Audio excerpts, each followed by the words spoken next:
Hello, everyone. Welcome to another Peace Islands New York event. With us today, we have two very special guests, Jordan Denari Duffner, who will be talking on her recently released book, Islamophobia, What Christians Should Know and Do About Anti-Muslim Discrimination. And moderating today's event is Dr. Henry Goldschmidt, who is a cultural anthropologist, community educator, interfaith organizer and scholar of religion. He is currently director of programs at the Interfaith Center of New York. He'll be introducing our speaker today. Again, welcome to our event today. You will have the opportunity to ask questions via the YouTube chat, so please, and it will be conversational, so you don't have to wait until the end. So please ask your questions during the initial introductions, and we will forward them on to Henry to ask our speaker. So again, welcome to Jordan, and thank you very much, Henry. Over to you. Thank you, Emre. I really appreciate it. It's my pleasure to be here personally and to be part of the conversation. It's also my pleasure on behalf of the Interfaith Center of New York to work with you at Peace Islands Institute, New York, for this kind of public education. I'm really excited about this conversation. It's certainly timely, I think, coming 2 days before the 20th anniversary of 9/11. These issues are, of Islamophobia and more generally interfaith understanding. It's at the forefront of people's minds today, and it's a great opportunity to talk with Jordan Duffner about it. So let me do a slightly more formal introduction. Jordan Denari Duffner, who I'm delighted is joining us tonight, is an author, an educator, and a scholar of Muslim-Christian relations.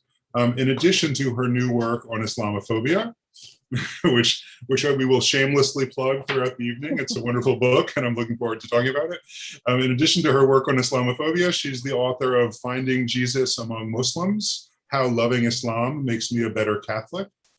She's currently pursuing a PhD in Theological and Religious Studies at Georgetown University, and has previously served as a research fellow at the Bridge Initiative and as a Fulbright scholar in Amman, Jordan.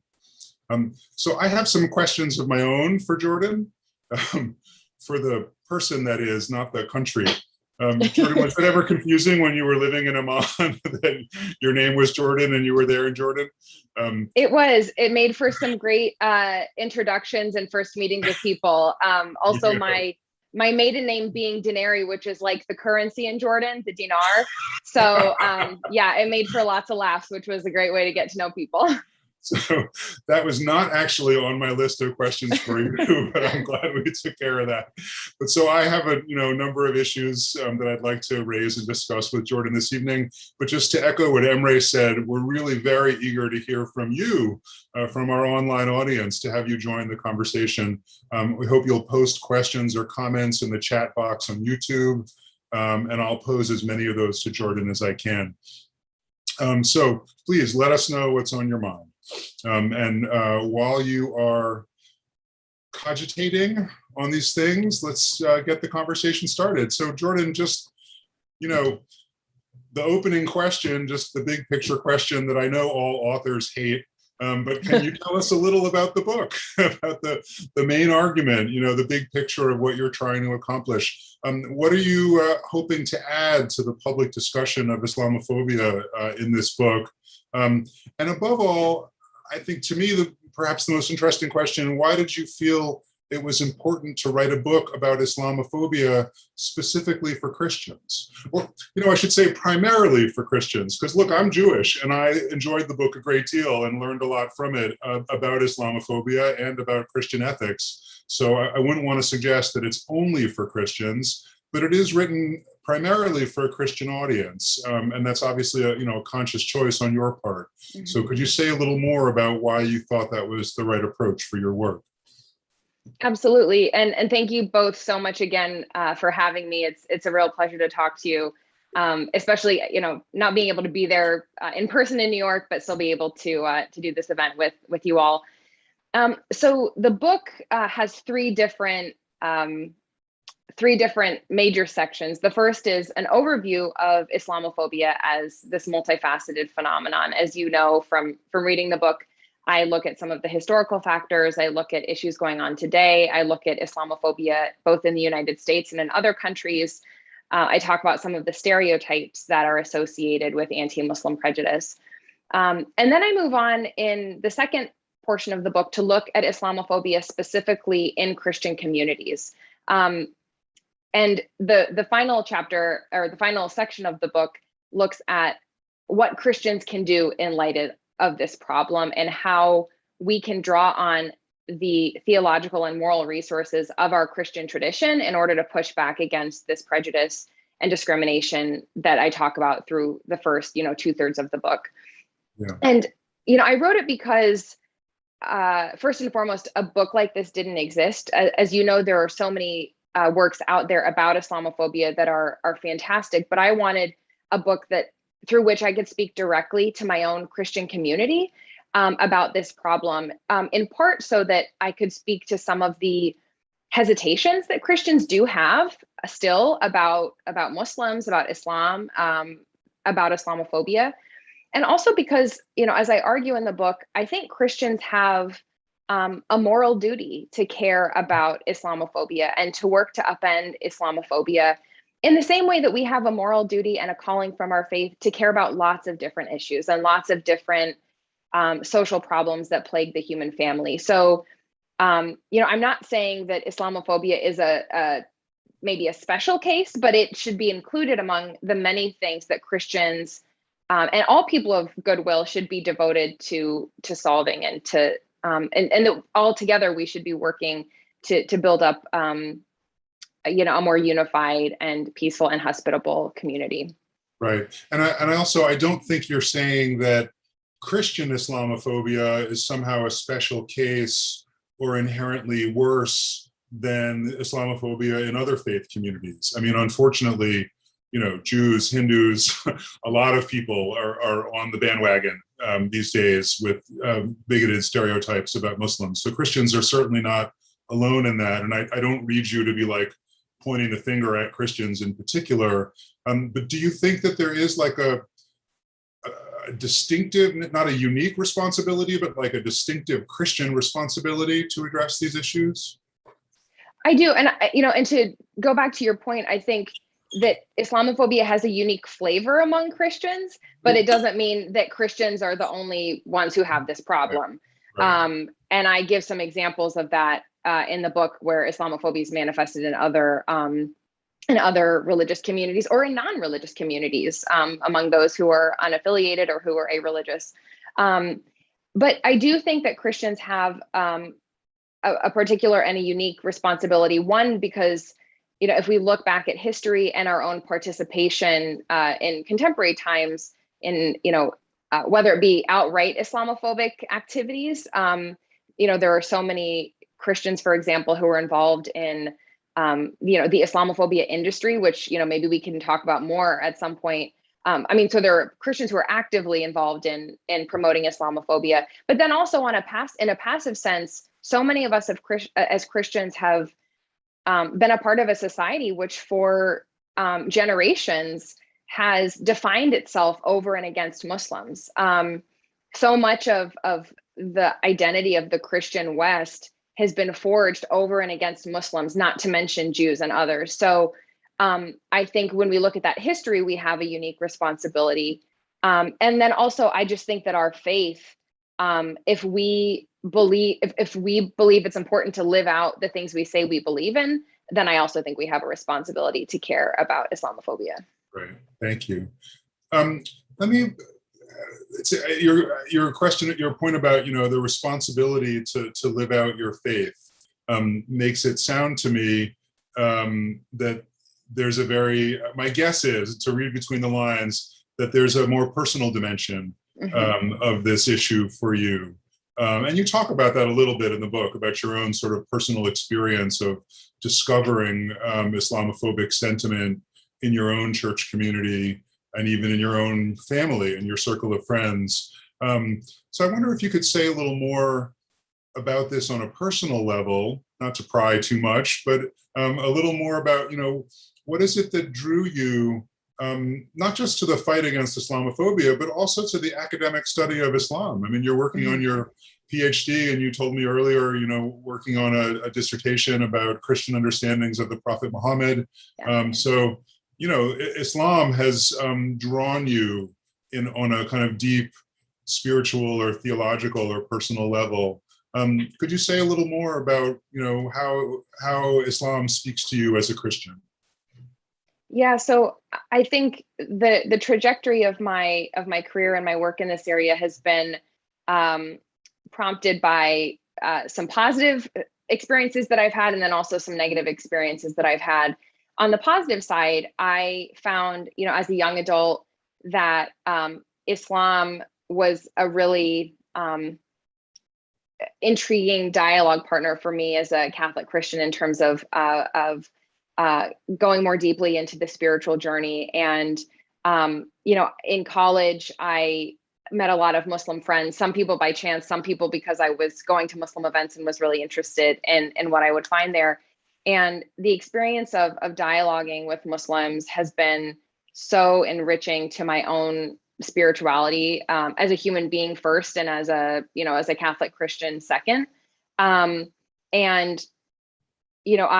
talk about in my first book how I had this seemingly paradoxical experience where, in learning more about Islam as a disillusioned young Catholic, I actually came back to my Catholicism in a new way, and which I think is the experience of a lot of people who engage in dialogue. And it's not sometimes what people would expect. I know there are so many Catholic leaders, for example, who say things like, we shouldn't let our young people dialogue with those of other faiths until they're really solid in their own first.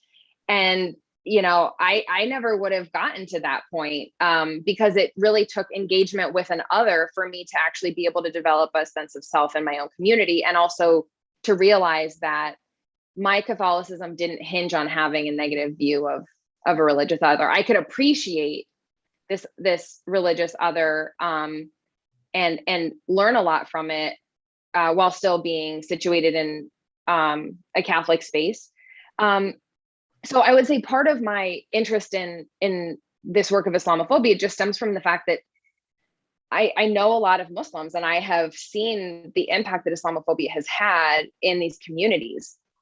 And then at the same time, also realizing that in my Catholic community, this space in which I wanted to make a spiritual home, there was all of this Islamophobia running rampant, and feeling really distressed by this, and saying, okay, I want to be a part of this Catholic community that, supposedly has these values, of love and peace and serving the common good and these sorts of things. And yet many people I know who are good, faithful Christians are susceptible to, by no fault of their own, are susceptible to anti-Muslim ways of thinking, but then also actively promoting Islamophobia as well. And as you know, I tell a story in the book where some very close family friends of mine in my home parish growing up sent around this Islamophobic chain email.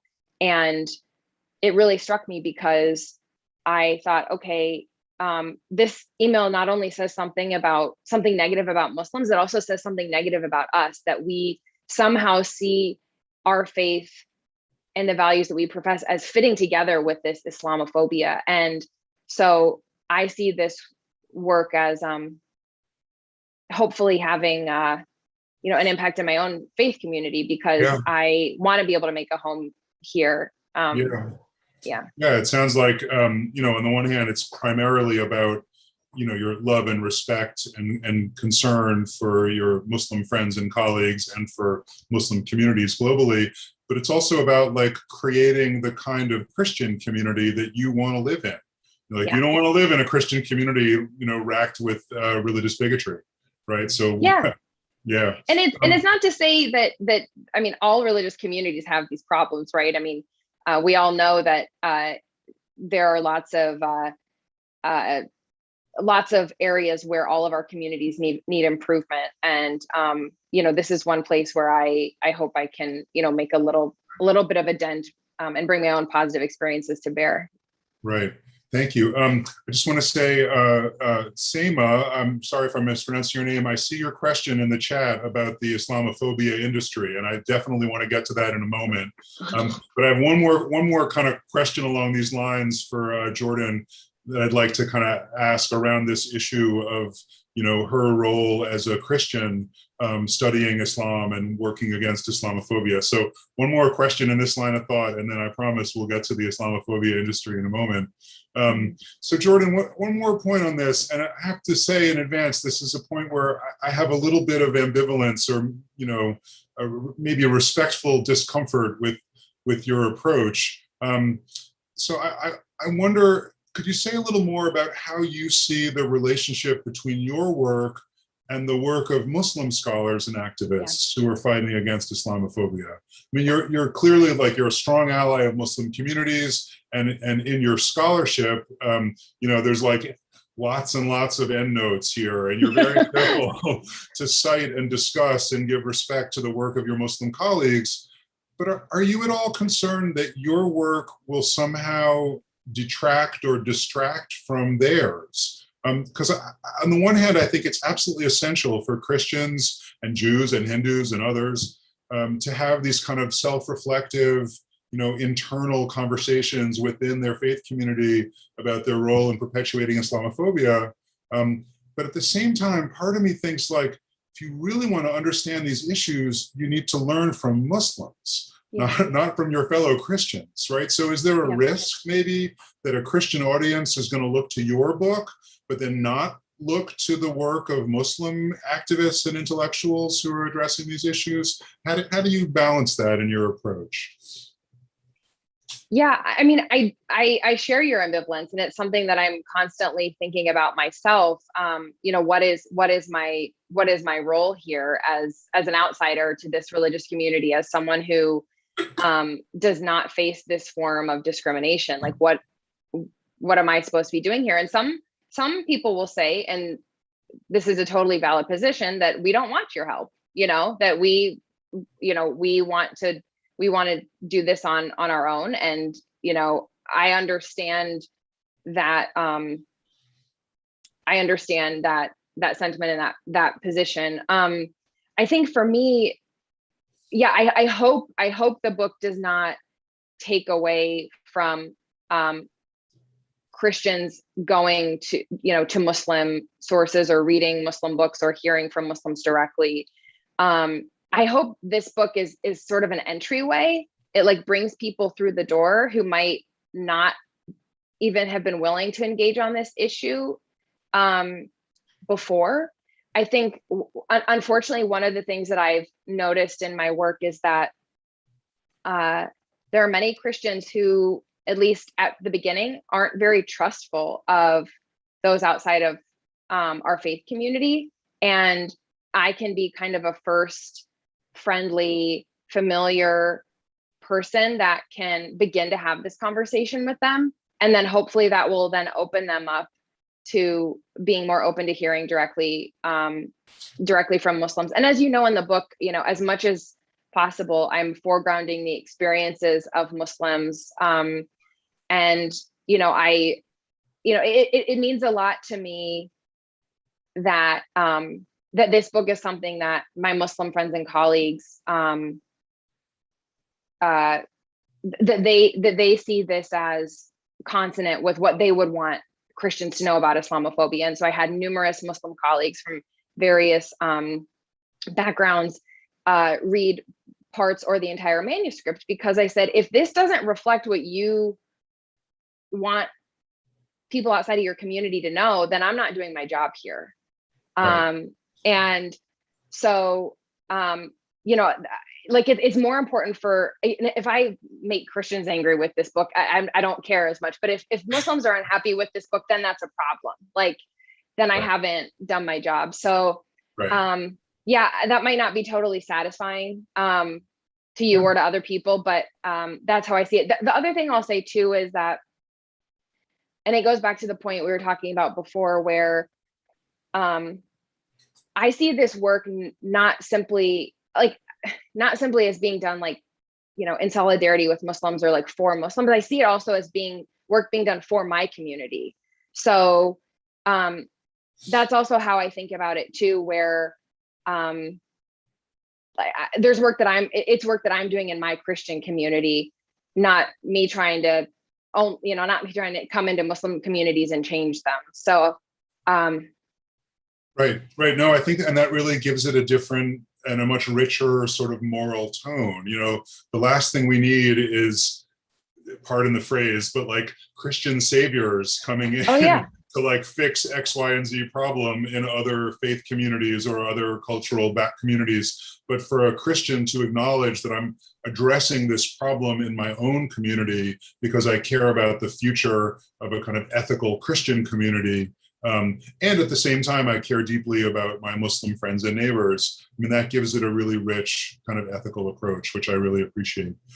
So let me come back. I want to come back to Seima's question, who asked, this is a short and simple, but the answer I know is long and deep and complicated. Can you elaborate a little more on the Islamophobia industry that you just mentioned? What does it mean to think of Islamophobia not just as like, a form of bigotry or something that's like in people's hearts and minds, but as an industry predicated on this bigotry? What do you mean by that phrase? Yeah, so this phrase was coined by some colleagues of mine, Nathan Lean and others, who recognized that after September 11th, in the years following that, particularly in the mid-2000s, there rose up a cadre of writers, bloggers, political commentators, and other think tank heads who devoted all of their time and money to demonizing Muslims, to spreading fear and misinformation about Muslims in the public sphere. And this industry, this network of individuals is not unconnected from other industries or financial incentives. There are many weapons companies that donate to these anti-Muslim organizations. There are many politicians who rely on the information that's propagated by this anti-Muslim network to create talking points or to generate fear in the electorate that they can then capitalize on politically.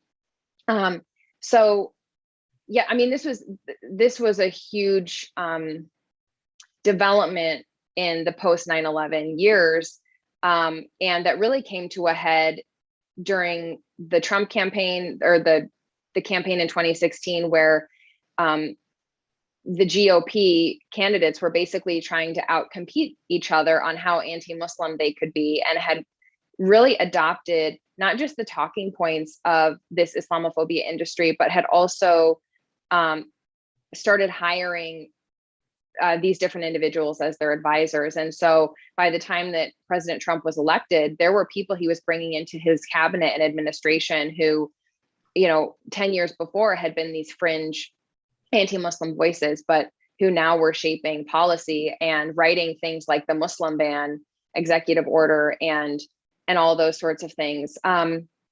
So yeah, and it's important to recognize this because, I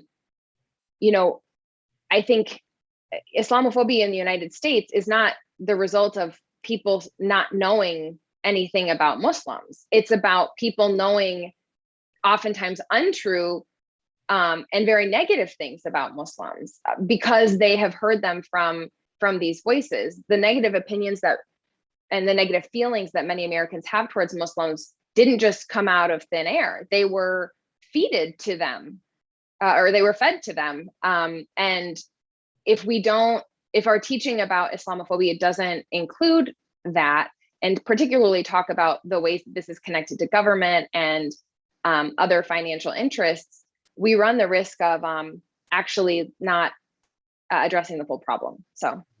Yeah, thank you. This is actually related to another question that I see in the chat from Hafsa. So again, I apologize if I'm mispronouncing anyone's name. who asks, as a concept that can be studied under the umbrella term racism, and you do talk in the book quite a bit, this is maybe a separate issue about the links between religious bigotry and racism. So you certainly describe Islamophobia as a form of racism.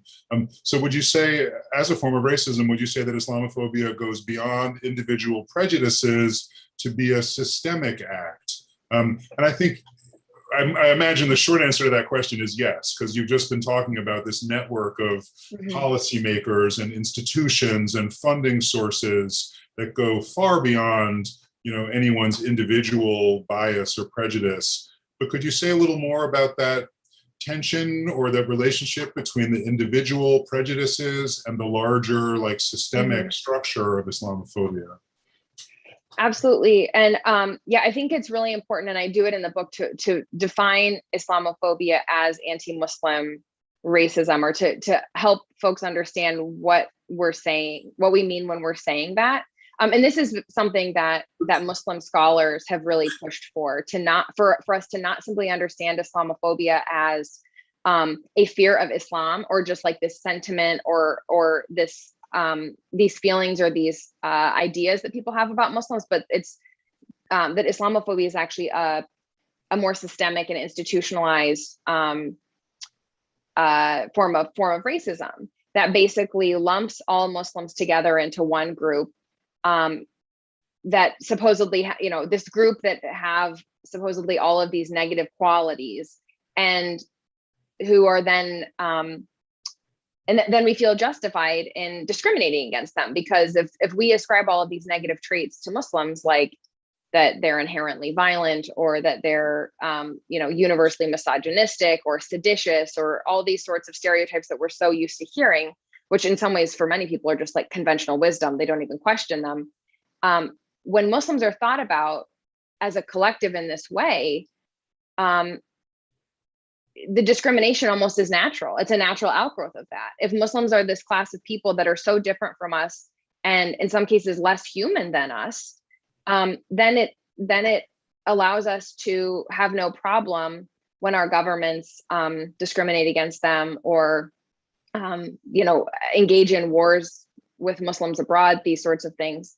And I also think that, talking about Islamophobia as racism also reminds us that, and I think this is something that you wanted to talk about, Henry, that Islamophobia does predate 9/11. I mean, we have so many instances of discrimination of Muslims prior to 9/11. We can think particularly about FBI and other government law enforcement programs that surveilled and targeted particularly Black Muslims in the mid 20th century. And yeah, it's important that we realize that things like FBI spying on Muslims, or the NYPD program that spied on Muslims, that along with the things that the Islamophobia industry is doing, and our own personal prejudices and biases, like these are all interconnected. When our governments do things that oppress a group of people, that makes us see that group of people as inferior. And then also our own ideas about a group's inferiority also lead to policy. So there's this symbiotic relationship between these two areas. Right. Yeah. Unfortunately. Yeah. Right. What we It's can a horrible. hope for is a symbiotic relationship in the other way between, changing hearts and minds also leads to changing policies and institutions, and vice versa. Let me say, I see there's some other great questions coming up in the chat. Mehmet, I see a series of really interesting questions about the importance of education in fighting Islamophobia, and I promise we're going to get to that. I think that, in a few minutes, I really want to dig in on what are some of the strategies Jordan suggests for the fight against Islamophobia. Let's get really practical about what we can do. But before that, though, I do want to ask a little more about this question about how the patterns of Islamophobia may have changed since 9/11, which Jordan just mentioned a moment ago. Excuse me. I just think it is very important to note that we're talking tonight 2 days before the 20th anniversary of the 9/11 terrorist attacks, and throughout New York, thank goodness, there's a lot of wonderful events going on commemorating the attacks and doing honor to the dead and the families who are impacted, but also like celebrating the work that faith leaders from all different traditions have done to bring people together in the 20 years since, right? So it's a big event, and it's a lot of complicated emotions here in New York and around the country and around the world. So in light of this anniversary, I want to think together about the Islamophobic backlash that unfortunately followed 9/11 in the US and elsewhere, and is still here with us today. Your book makes completely clear that Islamophobia did not just start on September 11, 2001. You already mentioned a moment ago FBI spying against African-American Muslims in the mid-20th century. You also talk very compellingly in the book about the history of the Crusades and of Muslim-Christian relations in Europe and in the Middle East for centuries. So, this didn't start on 9/11. But I do think, and I don't know, tell me if you agree, do you think that 9/11 has marked a turning point in the history of anti-Muslim bigotry? We've unquestionably seen more of it, just in sheer volume in the last 20 years than we did, previously, at least in the US. But has anything changed in the substance or the tone or the rhetoric or ideas of Islamophobia? How has 9/11 kind of shaped this bigotry over the last 20 years? Yeah, well, I don't think the word Islamophobia would exist if it hadn't been for 9/11. I think that the Islamophobic, what we now call Islamophobic backlash, whether it was like hate crimes committed by individuals or whether it was government actions that were taken after 9/11, all of those things together meant a new reality, and we eventually needed a term to talk about this. It got so bad that a term was created. I mean, the word Islamophobia, it has been around for over 100 years, or right around 100 years now.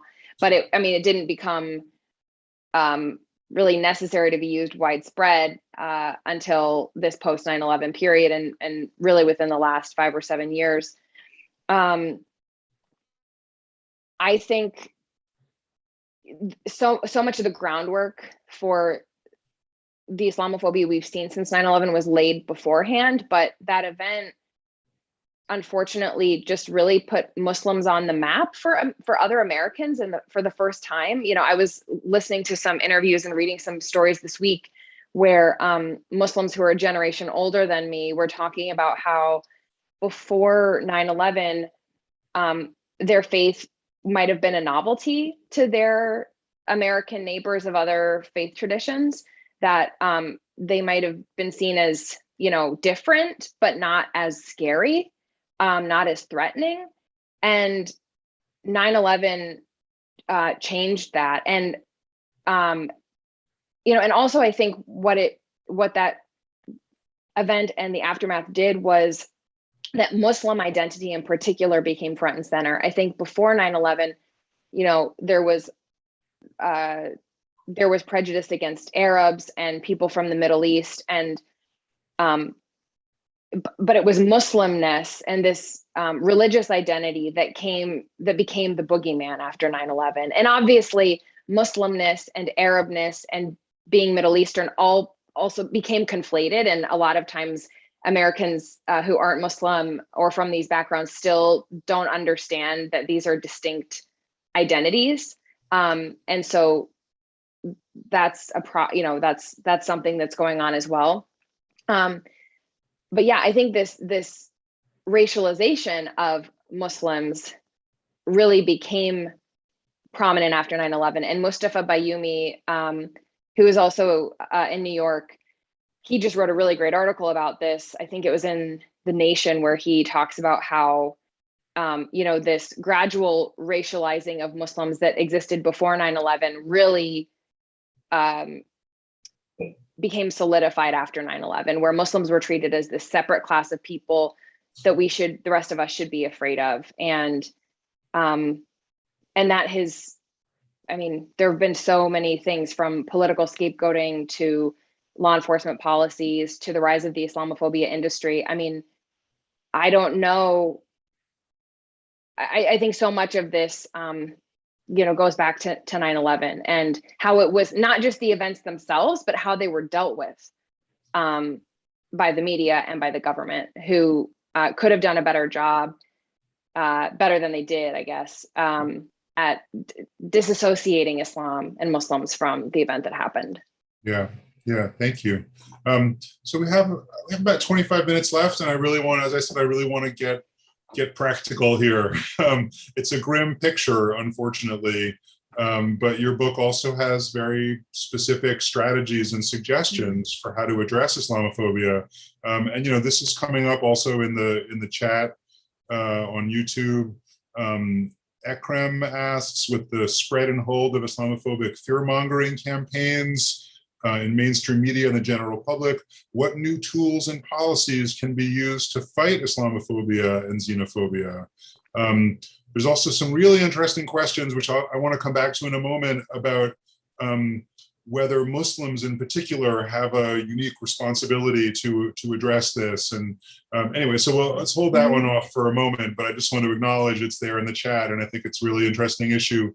But just so, can you say a little more then about just practical strategies for fighting Islamophobia? How do we change hearts and minds? How do we change policies and institutions? In your public speaking on these issues, or just in your sort of personal conversations, you talk in the book very movingly about just some intimate personal conversations you had with fellow Christians and others.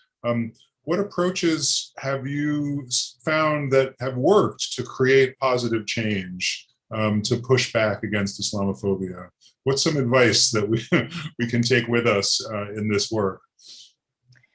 One thing that I have found has worked well is talking about the stereotypes that I myself have had, that I have held about Muslims, and the uncomfortable work that it takes to admit those to ourselves and to begin to overcome them. So I tell some stories in this book, and then some stories in my first book, about these moments where I had been operating out of an Islamophobic stereotype, and didn't realize it until something kind of like hit me in the face that made me realize, oh, that was not the right way to be thinking about this group of people. So I'll tell one example. When I was living in Jordan, I was sitting on my bed in my host family's home, working on my Arabic homework. And all of a sudden I started to hear this man yelling out in the middle of the street through a megaphone.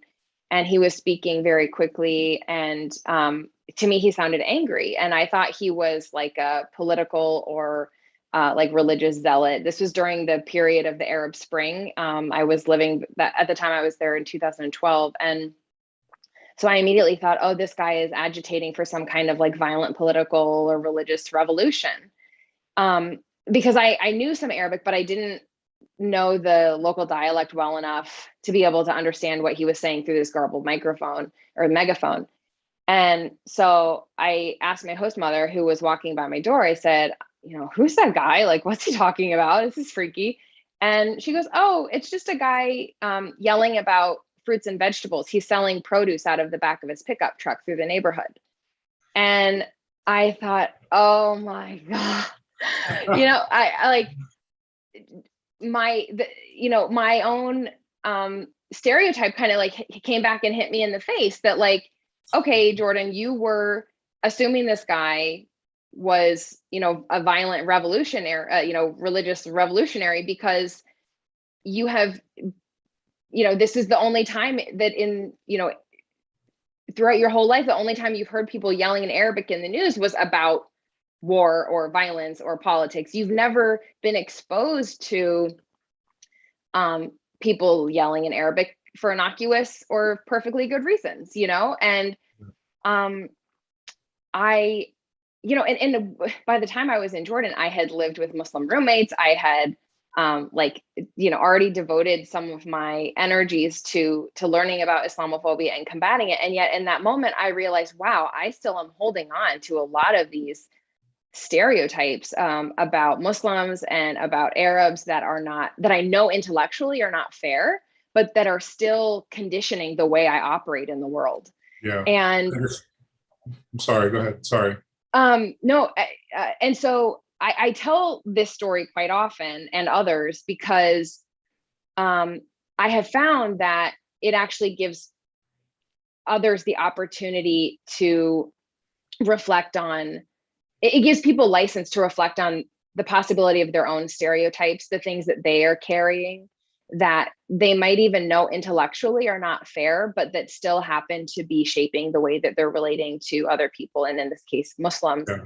And I've had multiple people at talks come up to me afterward and say, I realized that I was thinking X about Muslims, or I was treating Muslims differently, or viewing them in a box that was somehow different from the box that I would put Christians in. And now I realize that that's unfair, and I know I need to work on I know I need to work on this. And that's not really something that I could have predicted would work or that would be impactful for people. But I have found that in sharing the stories of my own uncomfortable grappling with these things and changes of mind and heart, it gives people license to go on a similar journey. It doesn't help to tell people, oh yeah, you're a bigot, then people are going to double down. But if I can show them that, no, I'm actually not that different from you, and I have thought this way before too, but there is another way. We don't have to think this way. We don't have to behave this way. Yeah, it's you're not placing yourself on a pedestal or on a moral position above others. You're kind of there together in this common effort, or trying to enlist others in what we would like to be a common effort to fight against bigotry and prejudice. And maybe one way to get into that is to say, look, I'm with you. I'm not better than you morally. We're all in this together. One other. I'm trying to find the section in the book, and I won't find it right away. But I was very struck by your discussion of Pope Francis. I mean, you have a number. Pope Francis comes up quite often, of course, as a Roman Catholic scholar of Muslim-Christian relations, and I would guess a fan of Francis's approach to these issues. But one example that really struck me is you talked about Pope Francis's gesture some years ago of washing the feet of a Muslim woman. I think it was. I forget the details. But the lesson you draw out of that is the importance of modeling behavior, for others, rather than just telling people how to behave. Just be an example, be a model in your own behavior towards others. Deeds more than words as a way to change minds. Can you say a little more about that? Yeah, so this was something that that I came to in the process of writing the book, and something that I probably wouldn't have included if I had written this book 5 or 7 years ago. But it's this idea of taking what's I guess called a social norms approach to change, where rather than telling people what they're doing wrong, just trying to demonstrate actually how we want people to live. So to normalize the behavior and the ideas that we want to be, that we would like to be more normal. And, even if, for example, many people don't agree that, that we should have positive relationships with Muslims, to almost act as if that's already the norm, because people actually want to, they want to conform with the norm. And if one of the things that I've learned is that if we only are harping on what's wrong, and I do a lot of harping on what's wrong in the book, as I'm not shy about highlighting and railing against what is wrong. But I also think it's important that we try to lay forth the vision, like live into being the vision that we want to see. And so I think people like Pope Francis have done so much good because, he's talked about Islamophobia a little bit, but he, more than that, tries to just remind by his actions the Catholic community and the global community that Muslims are humans too, and that they deserve our reverence and our respect, and that they're not better than us, and that they, and this maybe goes beyond the scope of the Islamophobia question, but also that like they have, a relationship with God and spiritual riches in their tradition that like are valuable. And Right. That goes a really long way. He's not talking about Islamophobia very often, but he is pushing against it all the time. Right. Let me ask, Kimberly Ports has one of these, again, it's like a very short, simple question with, an answer that could be the next 4 or 5 hours of conversation. And, we have about 15 more minutes, not 4 or 5 hours. But Kimberly asks, how should we respond when people say that Islam is not compatible with our Western Judeo-Christian culture? And she clarifies, not my opinion, by the way. Yeah. Not our opinion either. But I think this is actually an interesting question for you, Jordan. If you could put on your scholar of Islam and of Muslim-Christian relations hat. You've spent a lot of time, not just in this book, but in your academic work, looking at the centuries-long relationship between the three Abrahamic faiths and between the Muslim world and the Christian world going back for centuries. Mm-hmm. So, it just seems bizarre for people to say that Islam is somehow not compatible with Judeo-Christian tradition. How do you respond to that accusation? Yeah, I would say a few different things.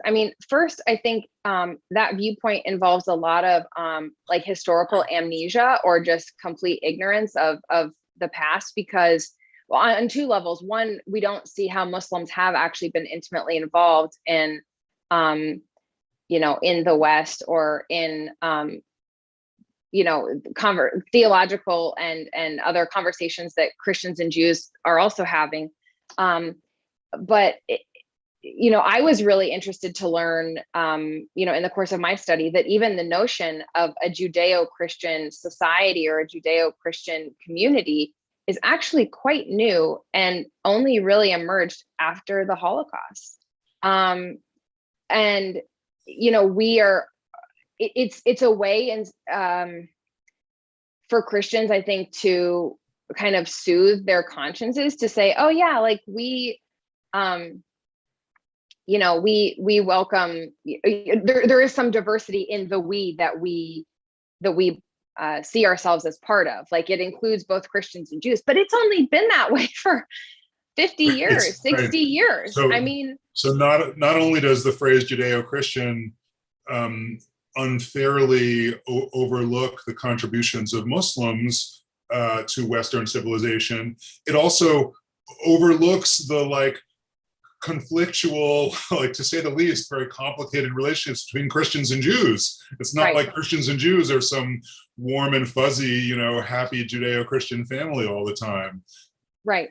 So yeah, no, it's both of those things. Absolutely. And, when I talk to Christian audiences, Catholic audiences, people are so surprised that Jesus and Mary and all of these figures that we know from the biblical tradition are also present in Islam. There's just a total lack of awareness that these figures exist in the Islamic tradition. People think that Islam is this total other, where Islam and Judaism and Christianity are, one of my professors says, we're all debating and having conversations about the same things in many respects. We might take radically different approaches and we might have really different answers to these questions, but we've been debating these questions together for a long time. And, I think another part of the claim that, I'm sorry, I forget the name of the questioner, but Kimberly, that she asked, that Islam is not compatible with Judeo-Christian values or Judeo-Christian society. There's this implication that Islam is a different kind of religion than Judaism and Christianity.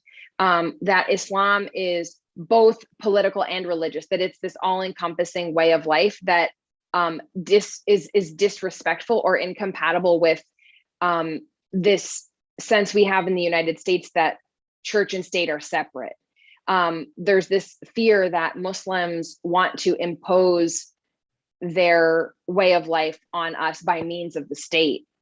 And this, first of all, misunderstands so much of what Sharia is, which we could get into, but we don't have to.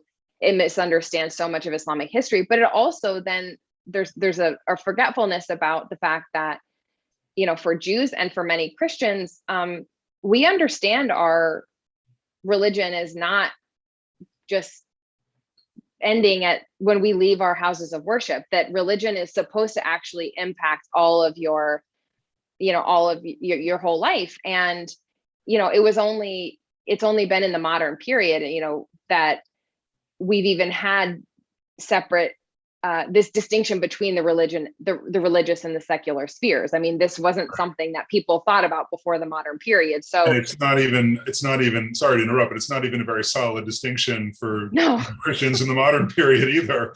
I mean, the irony of some Islamophobic Christians saying that there's something wrong with Islam because Muslims can't separate, you know, the religious and the political. Well, just last week in Texas, and again, I don't want to get into the whole question of pro-life, pro-choice.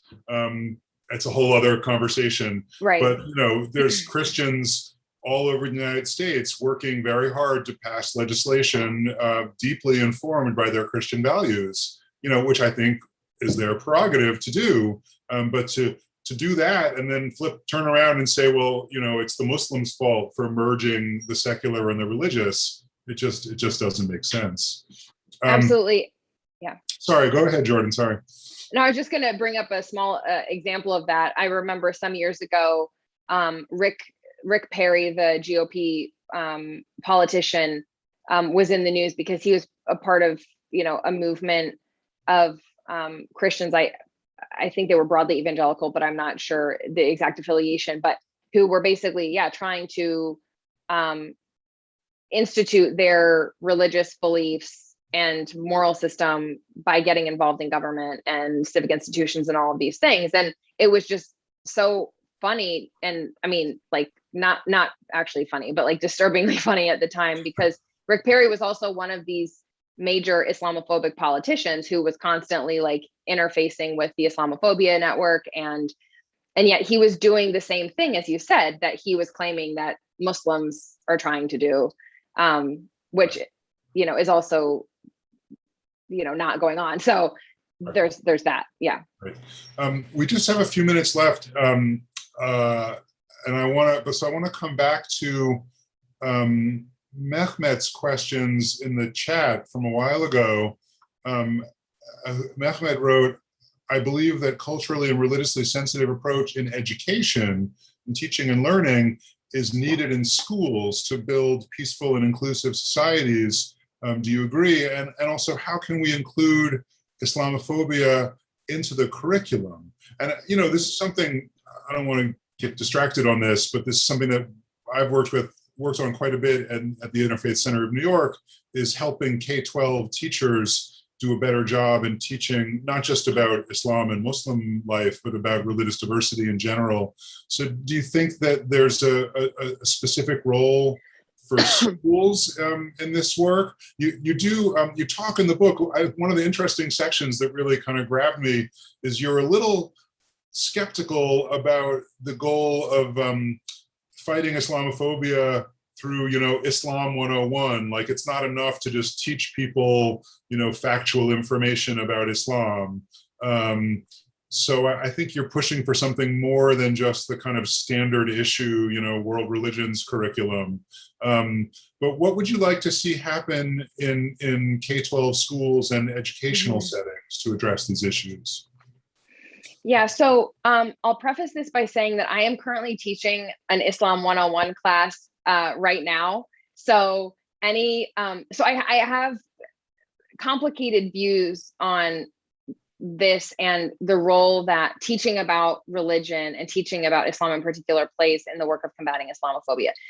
I think it's important and I think it has a role, but I don't think it's the only thing that we can be doing. To Mehmet's point, I think there needs to be also teaching about Islamophobia as a phenomenon that's a part of this. And this is something that so many scholars, Muslim and not, have also advocated for, that it's not going to be enough to teach people the facts of Islam, the 5 pillars, help them to know what the facts of Sharia are rather than the talking points that they've heard in the news. We also, if we want to have any hope of combating the more institutionalized forms of Islamophobia, students need to actually understand how scapegoating works and the history of discrimination against recent immigrant groups or racial minorities or religious minorities in this country. Because once we understand those things, there's sort of a path forward. I also think that when we only focus on teaching about Islam with the goal of combating Islamophobia, we're in some ways putting the onus on Muslims to explain themselves to us, or saying, okay, once we've proven that you shouldn't be afraid of Muslims, then you don't have to be afraid of them, rather than explaining to students why this scapegoating and this fear mongering is going on in the first place. Because it's not Muslims' fault. I mean, that's not to say that Muslims have never done anything that has led people to have negative views of, some Muslim, it's not to say that people have never. No one is saying that any faith tradition is flawless and and perfect in every way. Right. But there was a book a while back that came out that was arguing that, to combat Islamophobia, Christians need to read the Quran. And I'm like, so is that what we would say if we were trying to combat anti-Semitism, that Christians need to go read the Old Testament, or is that actually going to do anything to combat this form of bigotry? And, I actually worry sometimes that, Christians go and read the Quran with all of their, with all the stereotypes they might have about Muslims, and with all of the expectations that they have about what it means to read scripture when they come to the Quran. And then they actually come out of that experience not knowing anything about what Muslims think about their scripture, but just having their own stereotypes kind of mirrored back at them because they don't know what they're reading and don't know how Muslims actually view it. So I think one of the ways that Islam 101 education can be really impactful in the struggle against Islamophobia is not because it teaches people facts, but because it creates almost like a new emotional space, or it helps people see Muslims as spiritual people and human beings who grapple with the same sorts of things that the rest of us do, and that there's beauty in this religious tradition. So I think it's almost like we're doing emotional work in a sense when we're teaching about Islam. I'm teaching an Islam 101 class right now. I don't care if my students can tell me what year XYZ happened. I'm much more interested in that they are able to recognize the diversity in Islam and all of the richness that's there. And that's going to do a lot more for them in the long run. Yeah, no, I agree. And I want to note, Helen Thomas also wrote in the chat, I'm teaching Islam 101 as well. And I should say, in my work at the Interfaith Center, I spent a lot of time teaching about different faith traditions. So I don't think any of us are dismissing the importance of religious literacy and learning about faith traditions. The question is, can those facts, can that learning, that information be an end in itself? And I agree with you, Jordan, that it really can't. It's not about being able to rattle off the 5 pillars or what date Muhammad was born. I mean, it's better to know those things than not know those things. But I like the way you said that it's about opening an emotional space for people. I also think it's about that kind of religious literacy education gives people the tools to have relationships. Like if you know a little bit about Islam, it might make you more comfortable, just like starting a respectful conversation with your Muslim neighbor. And that's where it really is at. It's not about just having the information. That's a great point. I also want to, I can't resist flagging Simone's comment. Thank you. You said, what a great conversation. Dr. Goldschmidt, what's the Interfaith Center and how can we get involved? Emre, I think you put a link before in the chat to the Interfaith Center's website, but if you haven't, maybe you could put that in again. Yes, there's a link in the chat. So by all means, please follow up on that. Thank you, Simone. I appreciate it. But I don't want to end on a shameless plug for the Interfaith Center.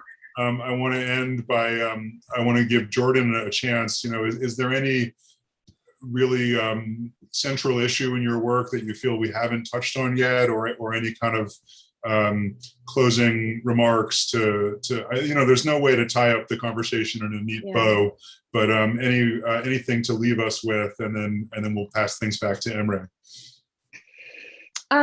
You know, I'm thinking about the 20th anniversary of 9/11 and what everything that's happened in the last 20 years. And, you know, there's a lot to remain disappointed about. And, you know, in so many ways, I would have hoped that we would have come farther in the last 20 years on these issues. I feel like in certain respects, there's a long way to go, and we maybe haven't done as much as we should. At the same time, I am also really heartened by the developments that have occurred. And I think about my students, for example, in my Islam 101 class, and all of them get it, that, you know, more than my generation did growing up, that just because this horrible event happened, you know, that killed so many people by self-proclaimed Muslims, you know, years ago, that doesn't mean that we need to view our neighbors negatively or differently or ascribe blame to them. They get it. And that gives me a lot of hope. And there's so much to work with there. It's like after you've come to that place, like the facts and all of that are just add-ons. Like ultimately, that's what we want people to know. And so I have a lot of hope too.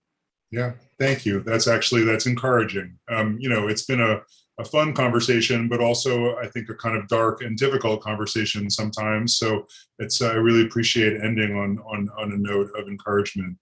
So thank you again, Jordan, and I would encourage everyone, look for, here's the shameless plug, look for Jordan's book, Islamophobia. And Emre, you have a closing remarks from Peace Islands? Yes, thank you, Jordan. Thank you, Henry, for being with us this evening. There's a link to the book in the chat, also in the description.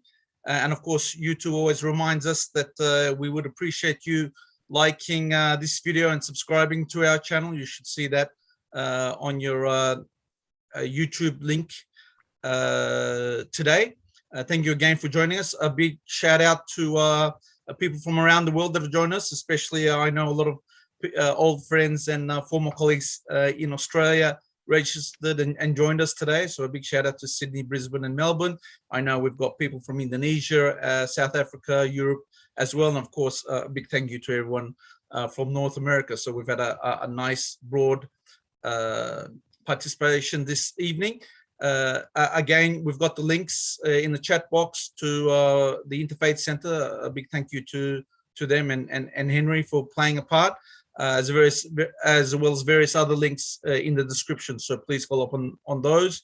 Sign up for our email for future events, and we look forward to seeing you next time. Thank you again, Jordan and Henry, and to everyone. Be safe and well. Good night. Thank you.